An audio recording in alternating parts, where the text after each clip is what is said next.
प्यारी प्यारी अज़ीज़ दोस्तों, अस्सलामु अलैकुम वरहमतुल्लाहि वबरकातुहू। कैसे हैं आप लोग? उम्मीद करते हैं खैर व आफ़ियत से होंगे। अल्लाह तबारक व तआला आपको खुश रखे, शाद रखे, आबाद रखे। आप जहाँ भी रहें अल्लाह रब्बुल इज़्ज़त की हिफ्ज़ व अमान में रहें। प्यारे दोस्तों, आज की इस वीडियो में आप हज़रात को हम सुनाने वाले हैं सूरह बकरा पढ़ने और सुनने के फ़ायदे और उसकी चंद फजीलतें। प्यारे दोस्तों, अगर आपके घर में तंगदस्ती है, गुर्बत है, मोहताजी है, आपके घर में किसी ने जादू टोना करा दिया है या कोई भी आसेबी बला आपके घर में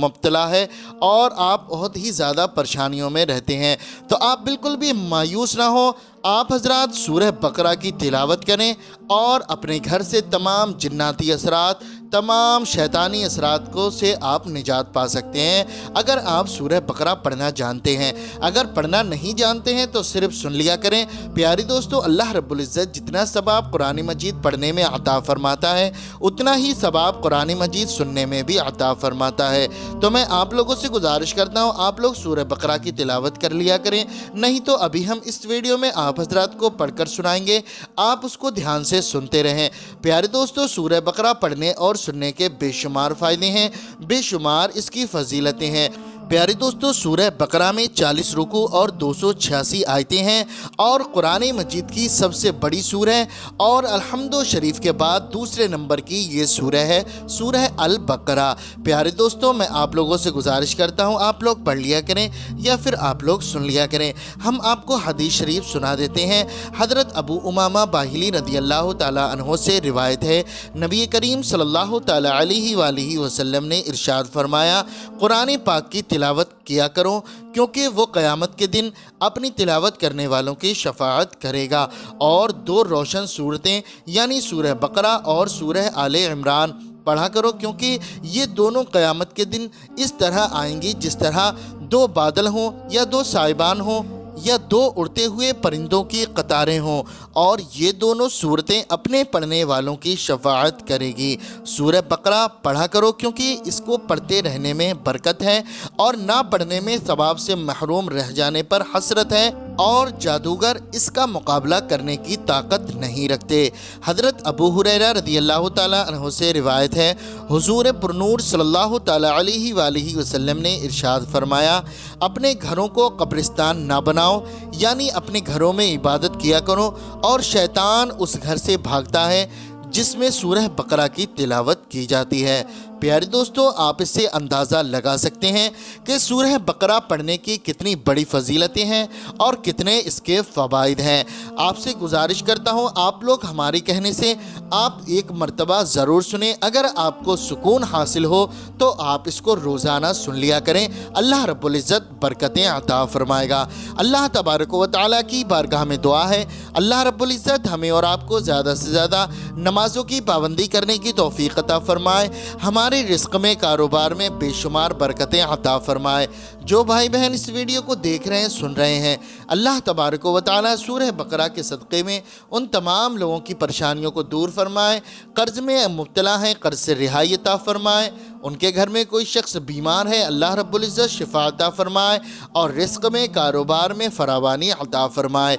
और जिन लोगों ने कमेंट के ज़रिए दुआओं के लिए कहा है, अल्लाह तबारक व तआला उन तमाम लोगों की नेक जायज़ दुआओं को कबूल व मंजूर फरमाए। आमीन या रब्बल आलमीन। प्यारे दोस्तों, आप लोग भी कमेंट बॉक्स में मोहब्बत के साथ आमीन ज़रूर लिख दें और अपनी ज़बान से भी आमीन ज़रूर कह दें। क्या मालूम अल्लाह रब्बुल इज़्ज़त ने किसी एक के आमीन को भी कबूल फरमा लिया तो यकीन जाने दोस्तों बेड़ा पार हो जाएगा। तो आइए दोस्तों, अब हम आप हजरात को सुना देते हैं सूरह अल बकरा। और अगर ये वीडियो पसंद आए तो इस वीडियो को लाइक करके चैनल को सब्सक्राइब करें और इस वीडियो को तमाम लोगों में शेयर भी करें ताकि आप लोग भी सवाब के मुस्तहिक हों।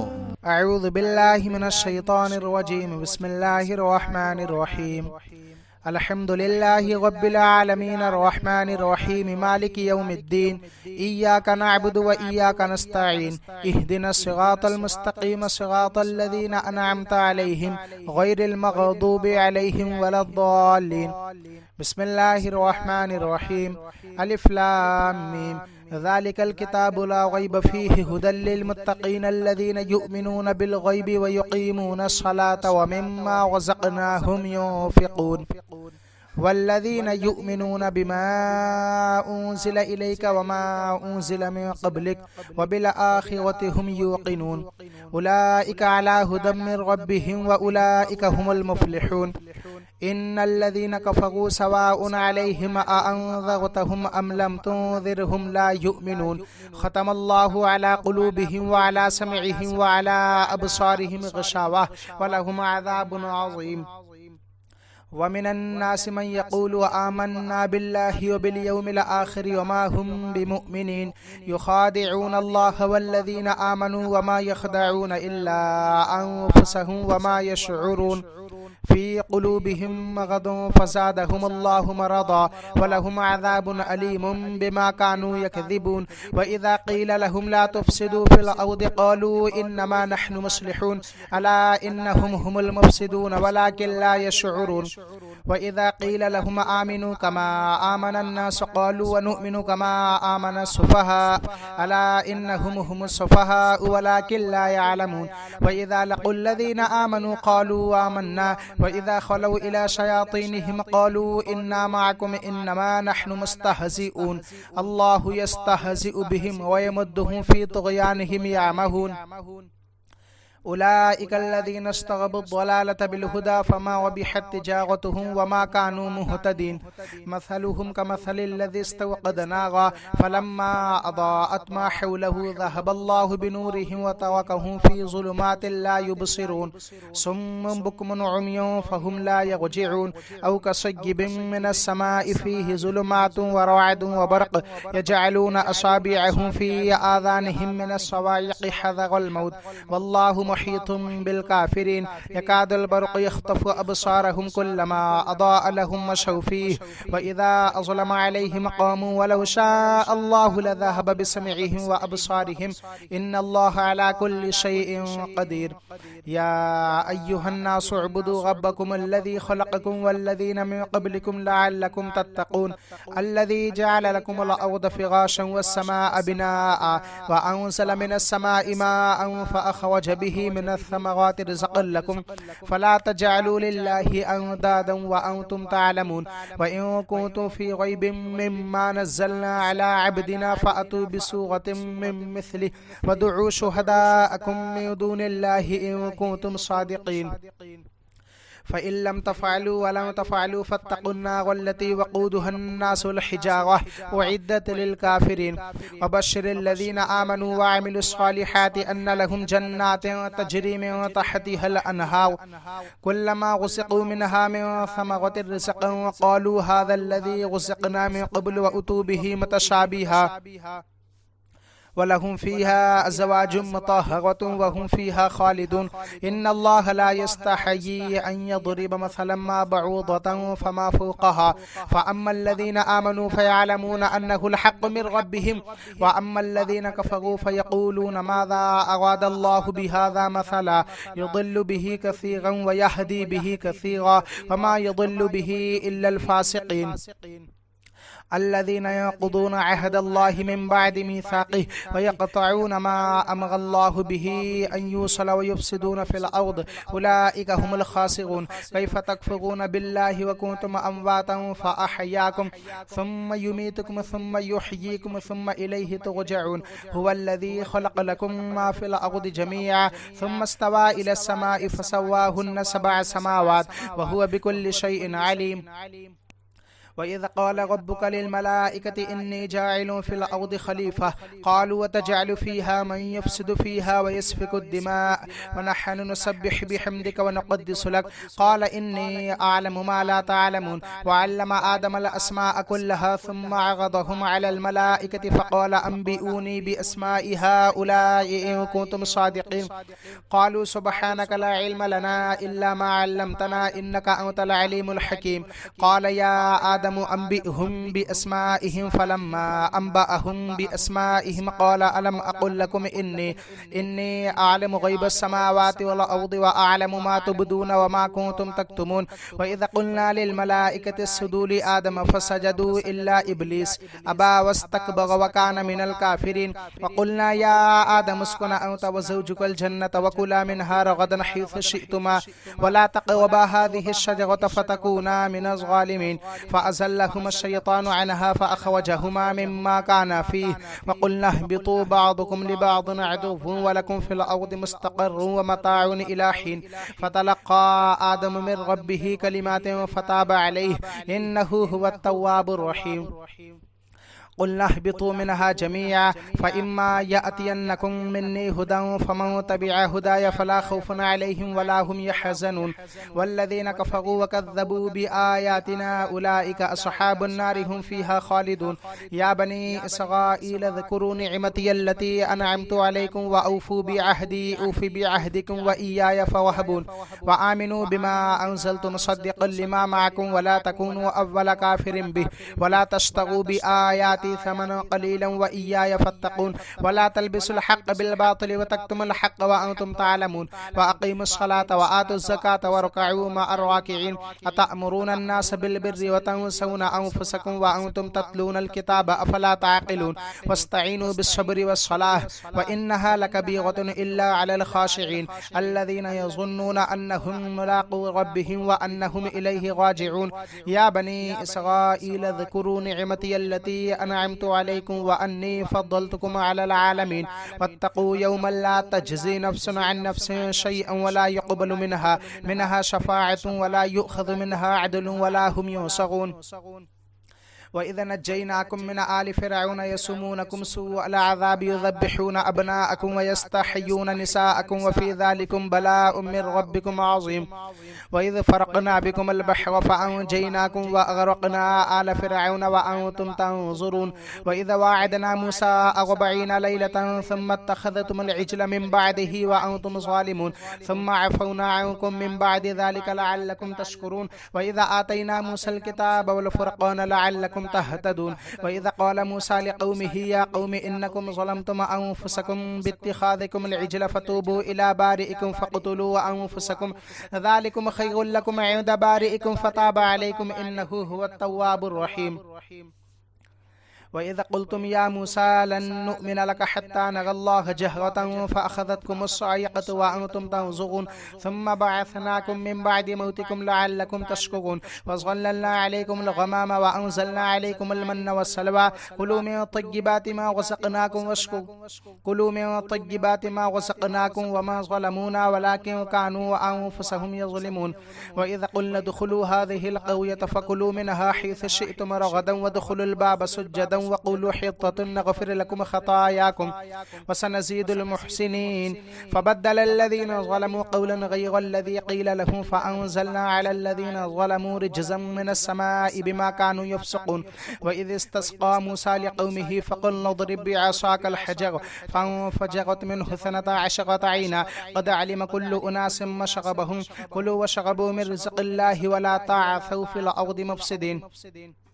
وإذا قلتم يا موسى لن نصبر على طعام واحد فادع لنا ربك يخرج لنا مما تنبت الأرض من بقلها وقثائها وفومها وعدسها وبصلها قال أتستبدلون الذي هو أدنى بالذي هو خير اهبطوا مصرا فإن لكم ما سألتم وضربت عليهم الذلة والمسكنة وباءوا بغضب من الله ذلك بأنهم كانوا يكفرون بآيات الله ويقتلون النبيين بغير الحق ذلك بما عصوا وكانوا يعتدون إن الذين آمنوا والذين هادوا والنصارى والصابئين من آمن بالله واليوم الآخر وعمل صالحا فلهم أجرهم عند ربهم ولا خوف عليهم ولا هم يحزنون وإذا أخذنا ميثاقكم ورفعنا فوقكم الطور خذوا ما آتيناكم بقوة واذكروا ما فيه لعلكم تتقون ثم توليتم من بعد ذلك فلولا فضل الله عليكم ورحمته لكنتم من الخاسرين ولقد علمتم الذين اعتدوا منكم في السبت فقلنا لهم كونوا قردة خاسئين فجعلناها نكالا لما بين يديها وما خلفها وموعظة للمتقين. وإذا قال موسى لقومه إن الله يأمركم أن تذبحوا بقرة قالوا أتتخذنا هزوا قال أعوذ بالله أن أكون من الجاهلين. قالوا ادع لنا ربك يبين لنا ما هي قال إنه يقول إنها بقرة لا فارض ولا بكر عوان بين ذلك ففعلوا ما تؤمرون. قالوا ادع لنا ربك يبين لنا ما لونها قال إنه يقول إنها بقرة صفراء فاقع لونها تسر الناظرين. قالوا ادع لنا ربك يبين لنا ما هي إن البقرة شابه علينا وإنا إن شاء الله لمهتدون. قال إنه يقول إنها بقرة لا ذلول تثير الأرض ولا تسقي الحوث مسلمة لا شية فيها. قالوا لآن جئت بالحق فذبحوها وما كادوا يفعلون. وإذا قتلتم نفسا فادارأتم فيها والله مخرج ما كنتم تكتمون. فقلنا اضربوه ببعضها كذلك يحيي الله الموتى ويريكم آياته لعلكم تعقلون. ثم قست قلوبكم من بعد ذلك فهي كالحجارة أو أشد قسوة وإن من الحجارة لما يتفجر منه الأنهار وإن منها لما يشقق فيخرج منه الماء وإن منها لما يهبط من خشية الله وما الله بغافل عما تعملون. أفتطمعون أن يؤمنوا لكم وقد كان فريق منهم يسمعون كلام الله ثم يحرفونه من بعد ما عقلوه وهم يعلمون. وإذا لقوا الذين آمنوا قالوا آمنا وإذا خلا بعضهم إلى بعض قالوا أتحدثونهم بما فتح الله عليكم ليحاجوكم به عند ربكم أفلا تعقلون. أولا يعلمون أن الله يعلم ما يسرون وما يعلنون. ومنهم أميون لا يعلمون الكتاب إلا أماني وإنهم إلا يظنون. فويل للذين يكتبون الكتاب بأيديهم ثم يقولون هذا من عند الله ليشتروا به ثمنا قليلا فويل لهم مما كتبت أيديهم وويل لهم مما يكسبون. وقالوا لن تمسنا النار إلا أياما معدودة قل أتخذتم عند الله عهدا فلن يخلف الله عهده أم تقولون على الله ما لا تعلمون. بلى من كسب سيئة وأحاطت به خطيئته فأولئك أصحاب النار هم فيها خالدون. والذين آمنوا وعملوا الصالحات أولئك أصحاب الجنة هم فيها خالدون. وإذا أخذنا ميثاق بني إسرائيل لا تعبدون إلا الله وبالوالدين إحسانا وذي القربى واليتامى والمساكين وقولوا للناس حسنا وأقيموا الصلاة وآتوا الزكاة ثم توليتم إلا قليلا منكم وأنتم معرضون. وإذا أخذنا ميثاقكم لا تسفكون دماءكم ولا تخرجون أنفسكم من دياركم ثم أقررتم وأنتم تشهدون ثم أنتم هؤلاء تقتلون أنفسكم وتخرجون فريقا منكم من ديارهم تظاهرون عليهم بالإثم والعدوان وإن يأتوكم أسارى تفادوهم وهو محرم عليكم إخراجهم أفتؤمنون ببعض الكتاب وتكفرون ببعض فما جزاء من يفعل ذلك منكم إلا خزي في الحياة الدنيا ويوم القيامة يردون إلى أشد العذاب وما الله بغافل عما تعملون.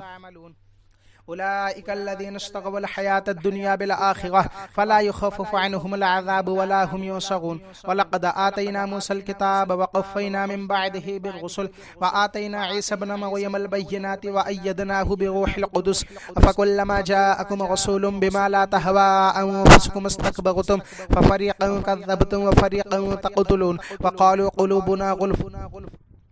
بل لعنهم الله بكفرهم فقليلا ما يؤمنون. ولما جاءهم كتاب من عند الله مصدق لما معهم وكانوا من قبل يستفتحون على الذين كفروا فلما جاءهم ما عرفوا كفروا به فلعنة الله على الكافرين بئس ما اشتروا به أنفسهم أن يكفروا بما أنزل الله بغيا أن ينزل الله من فضله على من يشاء من عباده فباءوا بغضب على غضب وللكافرين عذاب مهين. وإذا قيل لهم آمنوا بما أنزل الله قالوا نؤمن بما أنزل علينا ويكفرون بما وراءه وهو الحق مصدقا لما معهم قل فلم تقتلون أنبياء الله من قبل إن كنتم مؤمنين. ولقد جاءكم موسى بالبينات ثم اتخذتم العجل من بعده وأنتم ظالمون. وإذا أخذنا ميثاقكم ورفعنا فوقكم الطور خذوا ما آتيناكم بقوة واسمعوا قالوا سمعنا وعصينا وأشربوا في قلوبهم العجل بكفرهم قل بئس ما يأمركم به إيمانكم إن كنتم مؤمنين. قل إن كانت لكم الدار الآخرة عند الله خالصة من دون الناس فتمنوا الموت إن كنتم صادقين ولن يتمنوه أبدا بما قدمت أيديهم والله عليم بالظالمين ولتجدنهم أحرص الناس على حياة ومن الذين أشركوا يود أحدهم لو يعمر 1000 سنة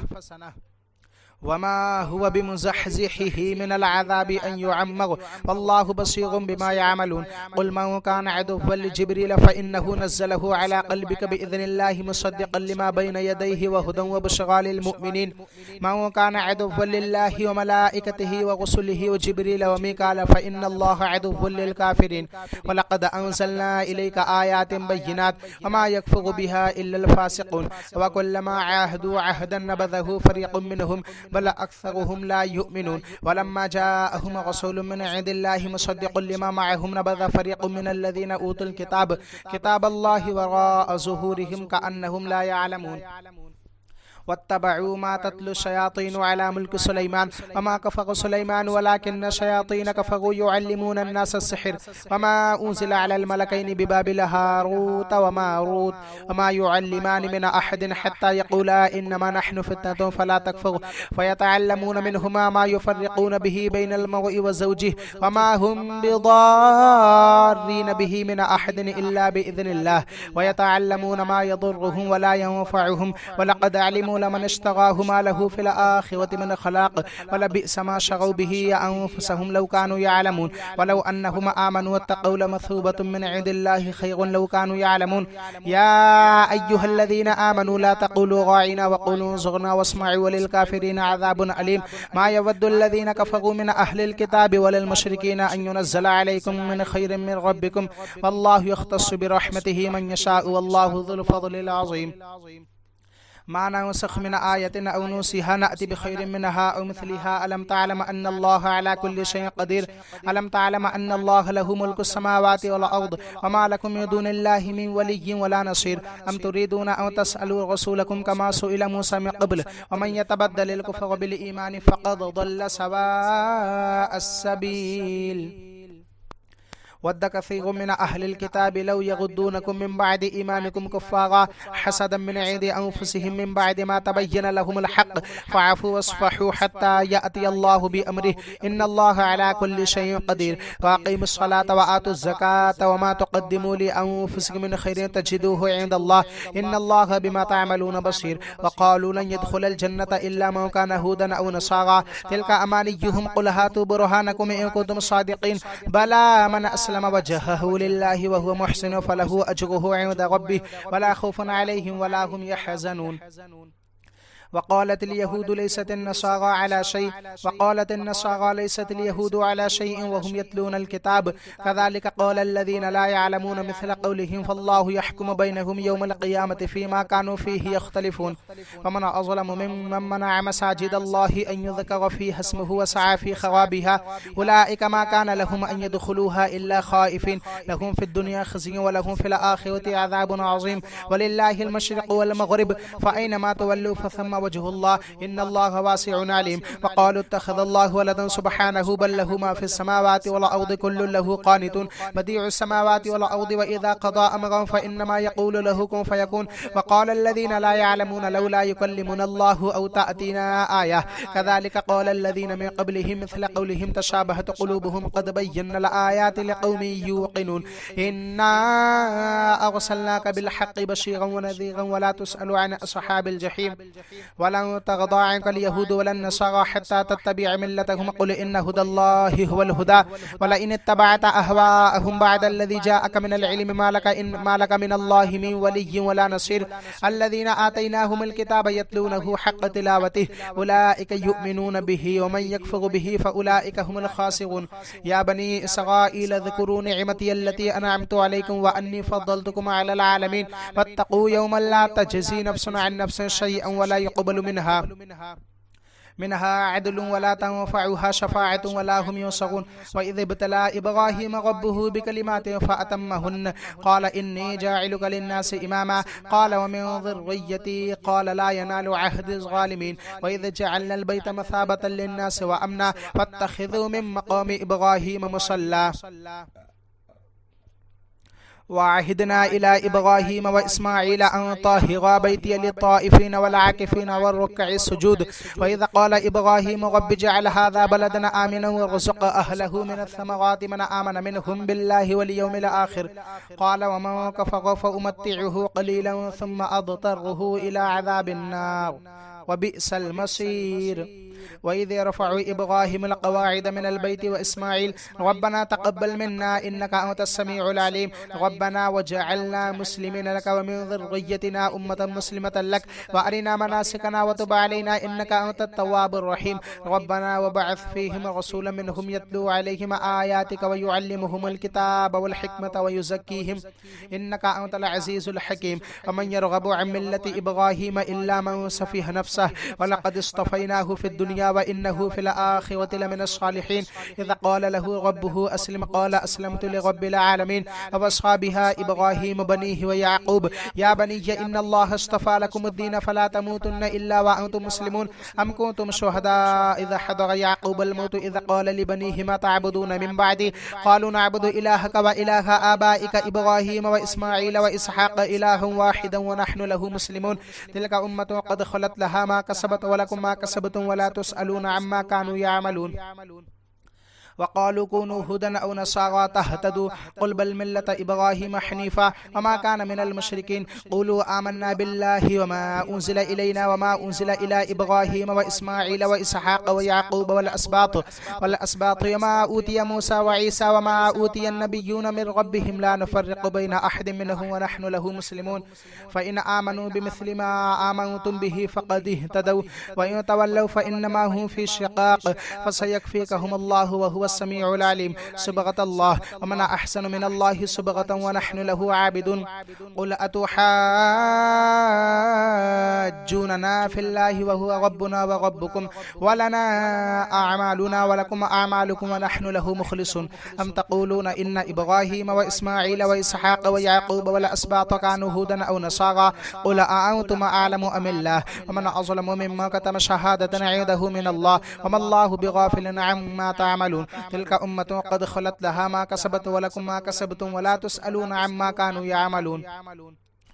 سيقول السفهاء من الناس ما ولاهم عن قبلتهم التي كانوا عليها قل لله المشرق والمغرب يهدي من يشاء إلى صراط مستقيم وكذلك جعلناكم أمة وسطا لتكونوا شهداء على الناس ويكون الرسول عليكم شهيدا وما جعلنا القبلة التي كنت عليها إلا لنعلم من يتبع الرسول ممن ينقلب على عقبيه وإن كانت لكبيرة إلا على الذين هدى الله وما كان الله ليضيع إيمانكم إن الله بالناس لرؤوف رحيم قد نرى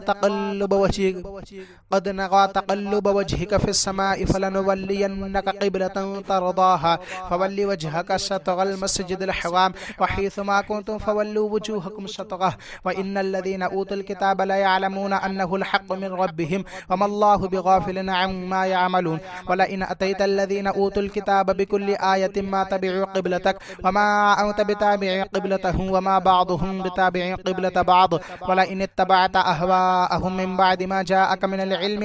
العلم إنك إذا لمن الظالمين الذين آتيناهم الكتاب يعرفونه كما يعرفون أبناءهم وإن فريق منهم ليكتمون الحق وهم يعلمون الحق من ربك فلا تكونن من الممترين ولكل وجهة هم وليها فاستبقوا الخيرات أينما تكونوا يأتي بكم الله جميعا إن الله على كل شيء قدير ومن حيث خرجت فولي وجهك شطر المسجد الحرام وإنه للحق من ربك وما الله بغافل عما تعملون ومن حيث خرجت فولي وجهك شطر المسجد الحرام وحيث ما كنتم فولوا وجوهكم شطره لئلا يكون للناس عليكم حجة إلا الذين ظلموا منهم فلا تخشوا واخشوني ولأتم نعمتي عليكم ولعلكم تهتدون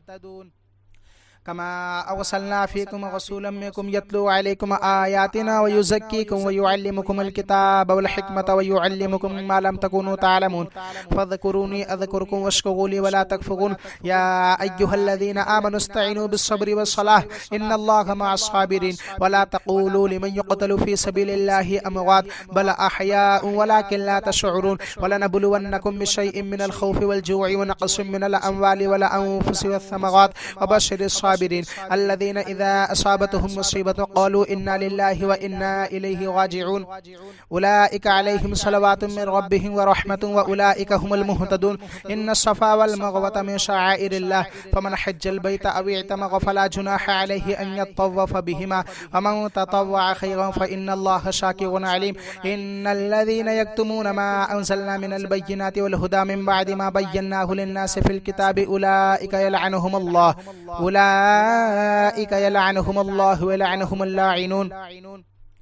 إلا الذين تابوا وأصلحوا وبينوا فأولئك أتوب عليهم وأنا التواب الرحيم إن الذين كفروا وماتوا وهم كفار أولئك عليهم لعنة الله والملائكة والناس أجمعين خالدين فيها لا يخفف عنهم العذاب ولا هم ينصرون وإلهكم إله واحد لا إله إلا هو الرحمن الرحيم إن في خلق السماوات والأرض واختلاف الليل والنهار والفلك التي تجري في البحر بما ينفع الناس وما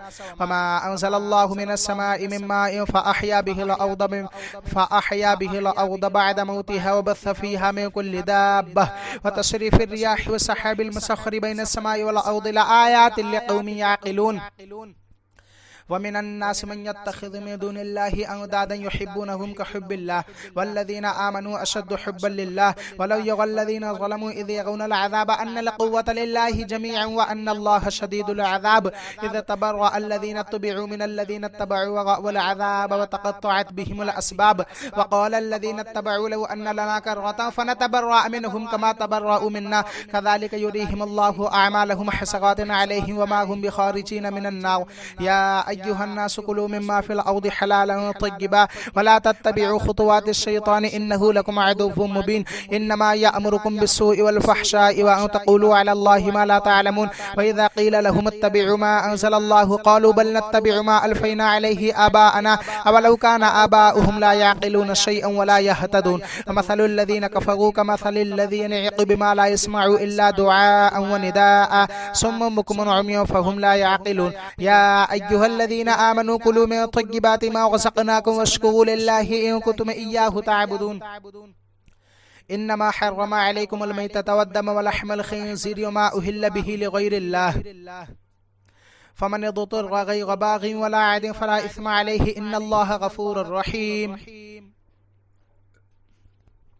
إن الذين يكتمون ما أنزل الله من الكتاب ويشترون به ثمنا قليلا أولئك ما يأكلون في بطونهم إلا النار ولا يكلمهم الله يوم القيامة ولا يزكيهم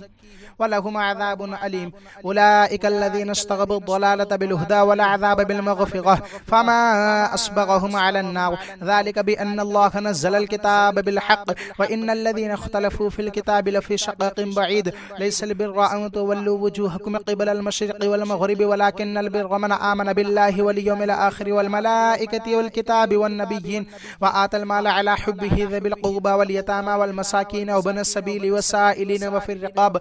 وأقام الصلاة وآتى الزكاة والموفون بعهدهم إذا عاهدوا والصابرين في البأساء والضراء وحين البأس أولئك الذين صدقوا وأولئك هم المتقون يا أيها الذين آمنوا كتب عليكم القصاص في القتلى الحر بالحر والعبد بالعبد والأنثى بالأنثى فمن عفي له من أخيه شيء فاتباع بالمعروف وأداء إليه بإحسان ذلك تخفيف من ربكم ورحمة فمن اعتدى بعد ذلك فله عذاب أليم ولكم في القصاص حياة يا أولي الألباب لعلكم تتقون كتب عليكم إذا حضر أحدكم الموت إن ترك خيرا الوصية للوالدين والأقربين بالمعروف حقا على المتقين فمن بدله بعد ما سمعه فإنما إثمه على الذين يبدلونه إن الله سميع عليم فمن خاف من موص جنفا أو إثما فأصلح بينكم فلا إثم عليه إن الله غفور رحيم يا أيها الذين آمنوا كتب عليكم الصيام كما كتب على الذين من قبلكم لعلكم تتقون أياما معدودات فمن كان منكم مريضا أو على سفر فعدة من أيام أخر وعلى الذين يطيقونه فدية طعام مسكين فمن تطوع خيرا فهو خير له وأن تصوموا خير لكم إن كنتم تعلمون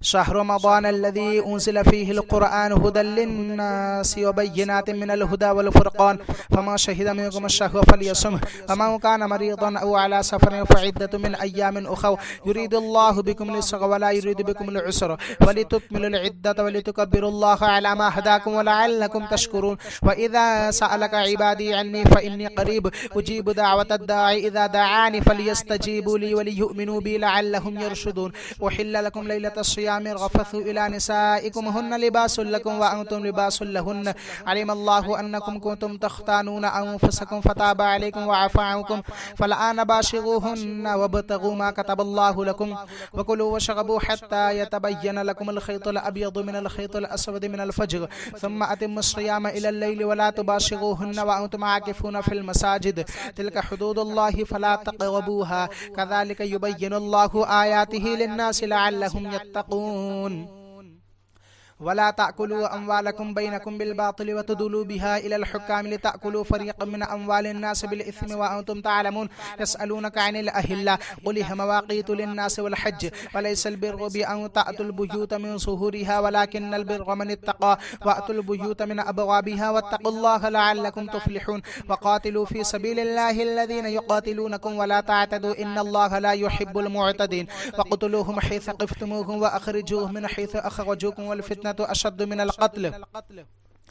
ولا تقاتلوهم عند المسجد الحرام حتى يقاتلوكم فيه فإن قاتلوكم فاقتلوهم كذلك جزاء الكافرين فإن ينتهوا فإن الله غفور رحيم وقاتلوهم حتى لا تكون فتنة ويكون الدين لله فإن ينتهوا فلا عدوان إلا على الظالمين الشهر الحرام بالشهر الحرام والحرمات قصاص فمن اعتدى عليكم فاعتدوا عليه بمثل ما اعتدى عليكم واتقوا الله واعلموا أن الله مع المتقين وأنفقوا في سبيل الله ولا تلقوا بأيديكم إلى التهلكة وأحسنوا إن الله يحب المحسنين وأتموا الحج والعمرة لله فإن أحصرتم فما استيسر من الهدي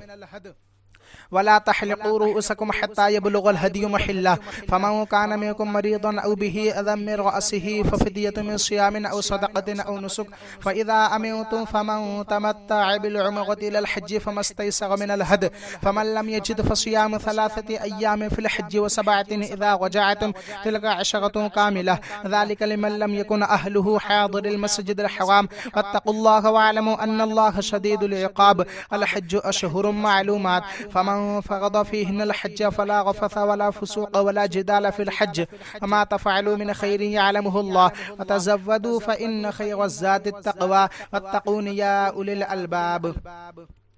ليس عليكم جناح أن تبتغوا فضلا من ربكم فإذا أفضتم من عرفات فاذكروا الله عند المشعر الحرام واذكروه كما هداكم وإن كنتم من قبله لمن الضالين ثم أفيضوا من حيث أفاض الناس واستغفروا الله إن الله غفور رحيم فإذا قضيتم مناسككم فاذكروا الله كذكركم آباءكم أو أشد ذكرا فمن الناس من يقول ربنا آتنا في الدنيا وما له في الآخرة من خلاق ومنهم من يقول ربنا آتنا في الدنيا حسنة وفي الآخرة حسنة وقنا عذاب النار أولئك لهم نصيب مما كسبوا والله سريع الحساب واذكروا الله في أيام معدودات فمن تعجل في يومين فلا إثم عليه ومن تأخر فلا إثم عليه لمن اتقى واتقوا الله واعلموا أنكم إليه تحشرون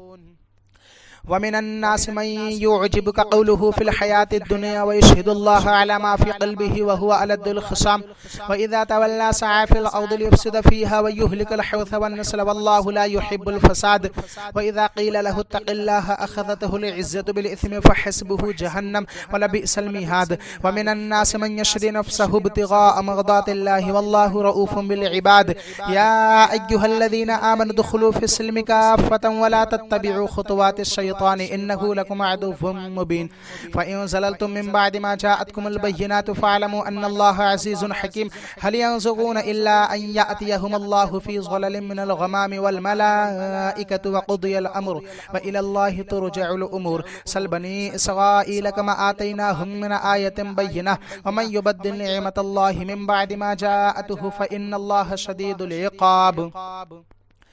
زين للذين كفروا الحياة الدنيا ويسخرون من الذين آمنوا والذين اتقوا فوقهم يوم القيامة والله يرزق من يشاء بغير حساب. كان الناس أمة واحدة فبعث الله النبيين مبشرين ومنذرين وأنزل معهم الكتاب بالحق ليحكم بين الناس فيما اختلفوا فيه وما اختلف فيه إلا الذين أوتوه من بعد ما جاءتهم البينات بغيا بينهم فهدى الله الذين آمنوا لما اختلفوا فيه من الحق بإذنه والله يهدي من يشاء إلى صراط مستقيم. أم حسبتم أن تدخلوا الجنة ولما يأتكم مثل الذين خلوا من قبلكم مستهم البأساء والضراء وزلزلوا حتى يقول الرسول والذين آمنوا معه متى نصر الله ألا إن نصر الله قريب. يسألونك ماذا ينفقون قل ما أنفقتم من خير فللوالدين والأقربين واليتامى والمساكين وبني السبيل وما تفعلوا من خير فإن الله به عليم. كتب عليكم القتال وهو كره لكم وعسى أن تكرهوا شيئا وهو خير لكم وعسى أن تحبوا شيئا وهو شر لكم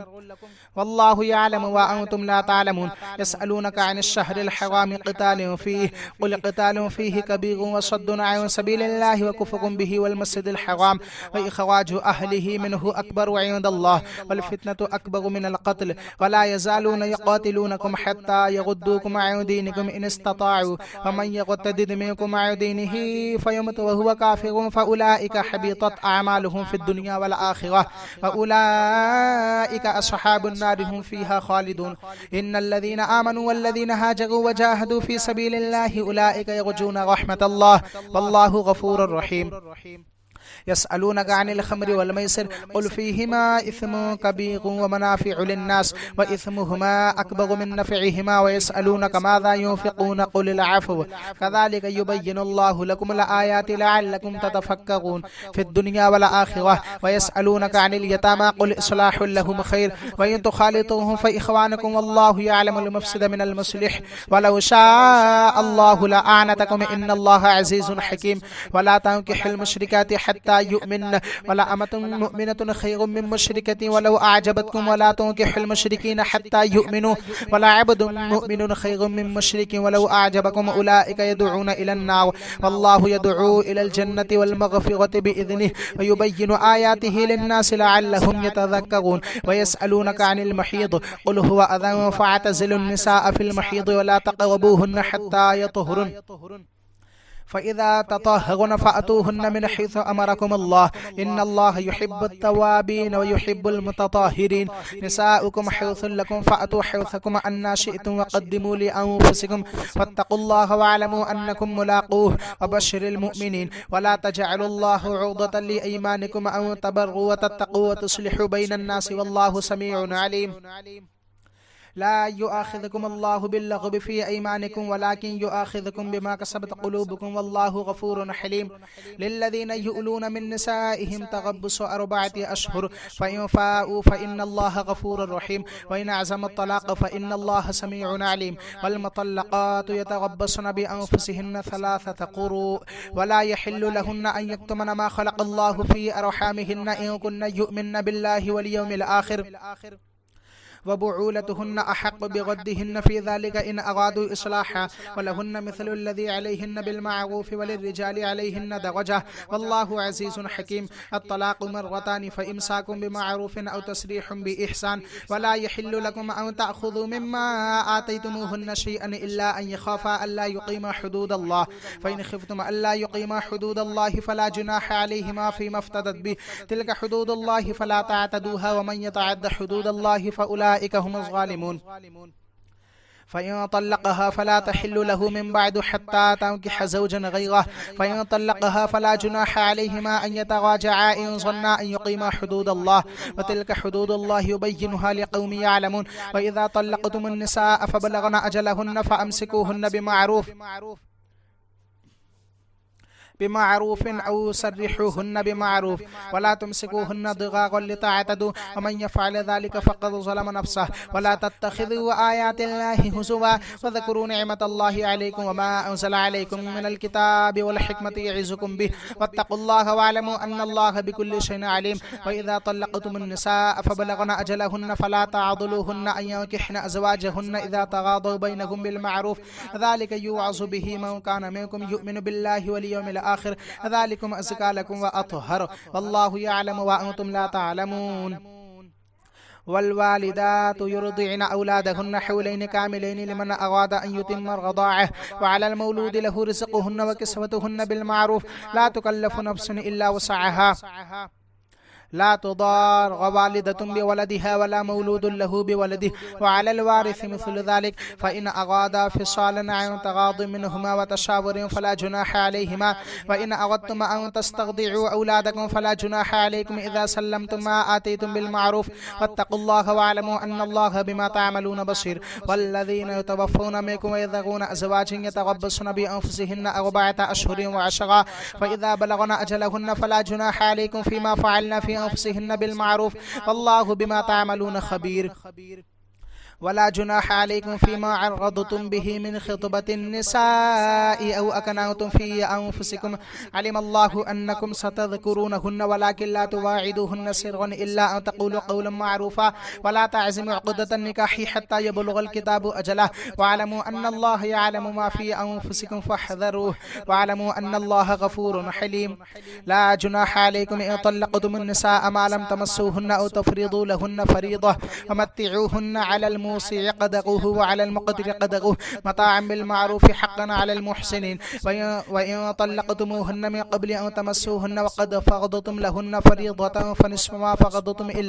إلا أن يعفون أو يعفو الذي بيده عقدة النكاح وأن تعفوا أقرب للتقوى ولا تنسوا الفضل بينكم إن الله بما تعملون بصير حافظوا على الصلوات والصلاة الوسطى وقوموا لله قانتين فإن خفتم فرجالا أو ركبانا فإذا أمنتم فذكروا الله كما علمكم ما لم تكونوا تعلمون والذين يتوفون منكم ويذرون أزواجا وصية لأزواجهم متاعا إلى الحول غير إخراج فإن خرجن فلا جناح عليكم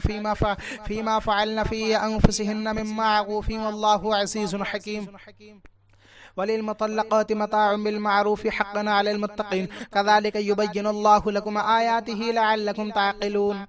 ألم تر إلى الذين خرجوا من ديارهم وهم ألوف حذر الموت فقال لهم الله موتوا ثم أحياهم إن الله لذو فضل على الناس ولكن أكثر الناس لا يشكرون وقاتلوا في سبيل الله واعلموا أن الله سميع عليم من ذا الذي يقرض الله قرضا حسنا فيضاعفه له أضعافا كثيرة والله يقبض ويبسط وإليه ترجعون ألم تر إلى الملأ من بني إسرائيل من بعد موسى إذ قالوا لنبي لهم ابعث لنا ملكا نقاتل في سبيل الله قال هل عسيتم إن كتب عليكم القتال ألا تقاتلوا قالوا وما لنا ألا نقاتل في سبيل الله وقد أخرجنا من ديارنا وأبنائنا فلما كتب عليهم القتال تولوا إلا قليلا منهم والله عليم بالظالمين وقال لهم نبيهم إن الله قد بعث لكم طالوت ملكا قالوا أن يكون له الملك علينا ونحن أحق بالملك منه ولم يؤت سعة من المال قال إن الله اصطفاه عليكم وزاده بسطة في العلم والجسم والله يؤتي ملكه من يشاء والله واسع عليم وقال لهم نبيهم إن آية ملكه أن يأتيكم التابوت فيه سكينة من ربكم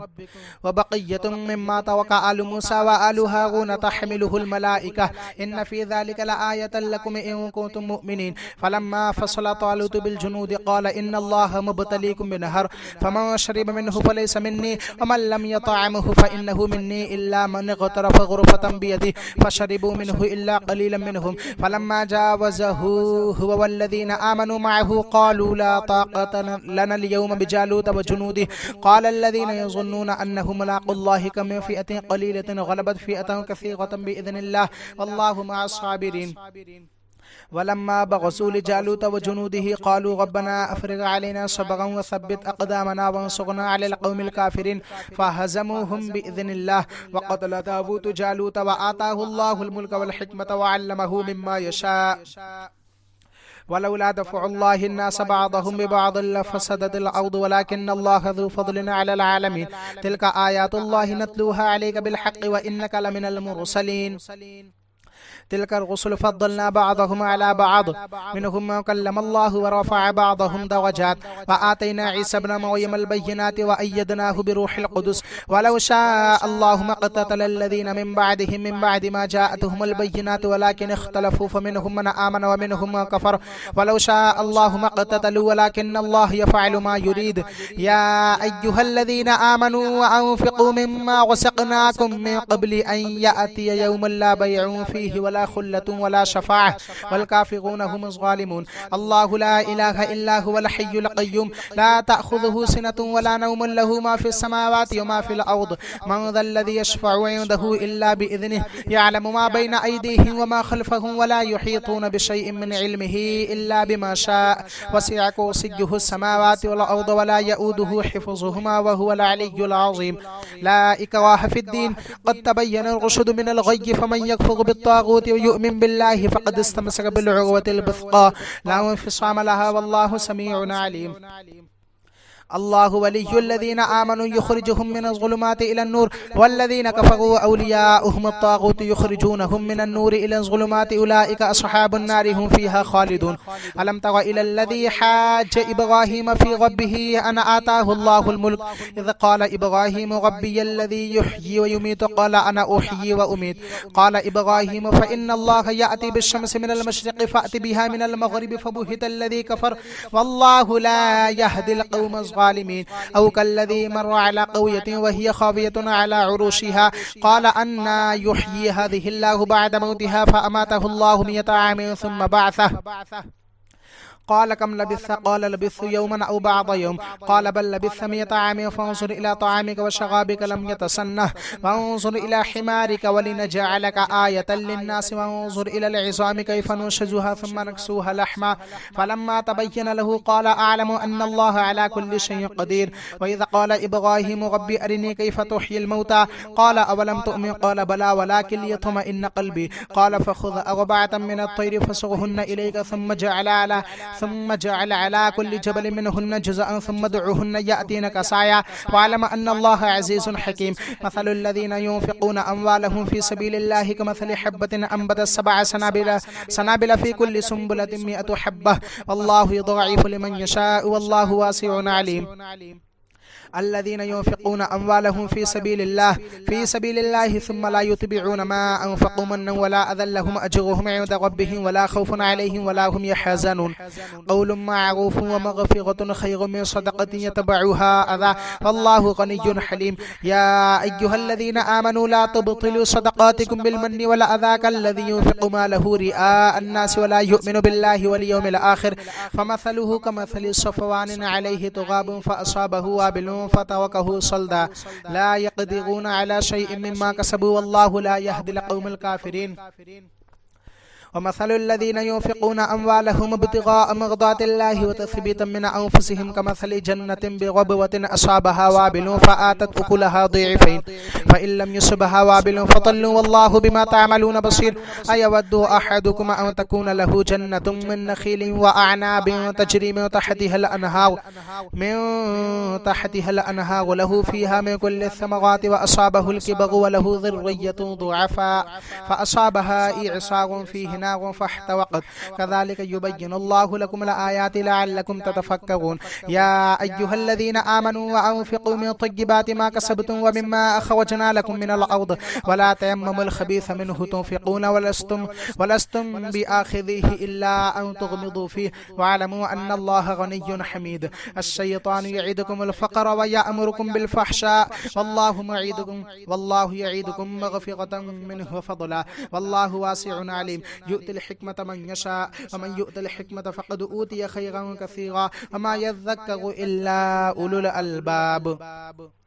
वमा अनफक़तुम मिन नफ़क़तिन औ नज़रतुम मिन नज़रिन फ़इन्न अल्लाह यअलमुहु वमा लिज़्ज़ालिमीन मिन अंसार इन तुब्दु सदक़ाति फ़निअम्मा ही व इन तुख़्फ़ूहा व तु'तूहा फ़ुक़राअ फ़हुव ख़ैरुल लकुम व युकफ़्फ़िरु अन्कुम मिन सय्यिआतिकुम वल्लाहु बिमा तअमलून ख़बीर लैसा अलैका हुदाहुम वलाकिन्न अल्लाह यहदी मन यशा वमा तुनफ़िक़ू मिन ख़ैरिन फ़लिअन्फ़ुसिकुम वमा तुनफ़िक़ून इल्ला इब्तिग़ाअ वजहिल्लाह वमा तुनफ़िक़ू मिन ख़ैरिन युवफ़्फ़ा इलैकुम व अंतुम ला तुज़लमून लिलफ़ुक़राइ अल्लज़ीना उहसिरू फ़ी सबीलिल्लाहि ला यस्ततीऊन दरबन फ़िल अर्द यहसबुहुमुल जाहिलु अग़नियाअ मिनत तअफ़्फ़ुफ़ तारिफ़ुहुम बिसिमाहुम ला यसअलून अन्नास इल्हाफ़ा वमा तुनफ़िक़ू मिन ख़ैरिन फ़इन्नल्लाह बिही अलीम अल्लज़ीना युनफ़िक़ून अम्वालहुम बिल्लैलि वन्नहारि सिर्रन व अलानियतन फ़लहुम अज्रुहुम इंद रब्बिहिम वला ख़ौफ़ुन अलैहिम वला हुम यहज़नून الذين يأكلون الربا لا يقومون إلا كما يقوم الذي يتخبطه الشيطان من المس ذلك بأنهم قالوا إنما البيع مثل الربا فأحل الله البيع وحرم الربا فما جاءه موعظة من ربه فانتهى فله ما سلف وأمره إلى الله ومن عاد فأولئك أصحاب النار هم فيها خالدون يمحق الله الربا ويربي الصدقات والله لا يحب كل كفار أثيم إن الذين آمنوا وعملوا الصالحات وأقاموا الصلاة وآتوا الزكاة لهم أجرهم عند ربهم ولا خوف عليهم ولا هم يحزنون يا أيها الذين آمنوا اتقوا الله وذروا ما بقي من الربا إن كنتم مؤمنين فإن لم تفعلوا فأذنوا بحرب من الله ورسوله وإن تبتم فلكم رؤوس أموالكم لا تظلمون ولا تظلمون وإن كان ذو عسرة فنظرة إلى ميسرة وأن تصدقوا خير لكم إن كنتم تعلمون واتقوا يوما ترجعون فيه إلى الله ثم توفى كل نفس ما كسبت وهم لا يظلمون يا أيها الذين آمنوا إذا تداينتم بدين إلى أجل مسمى فاكتبوه وليكتب بينكم كاتب بالعدل ولا يأبى كاتب أن يكتب كما علمه الله فليكتب وليملل الذي عليه الحق وليتق الله ربه ولا يبخس منه شيئا فإن كان الذي عليه الحق سفيها أو ضعيفا أو لا يستطيع أن يمله فليملل وليه بالعدل واستشهدوا شهيدين من رجالكم فإن لم يكونا رجلين فرجل وامرأتان مما ترضون من الشهداء أن تضل إحداهما فتذكر إحداهما الأخرى ولا يأبى الشهداء إذا ما دعوا ولا تسأموا أن تكتبوه صغيرا أو كبيرا إلى أجله ذلكم أقسط عند الله وأقوم للشهادة وأدنى ألا تغتابوا إلا أن تكون تجارة حاضرة تديرونها بينكم فليس عليكم جناح ألا تكتبوها وأشهدوا إذا تبايعتم ولا يضار كاتب ولا شهيد وإن تفعلوا فإنه فسوق بكم واتقوا الله ويعلمكم الله والله بكل شيء عليم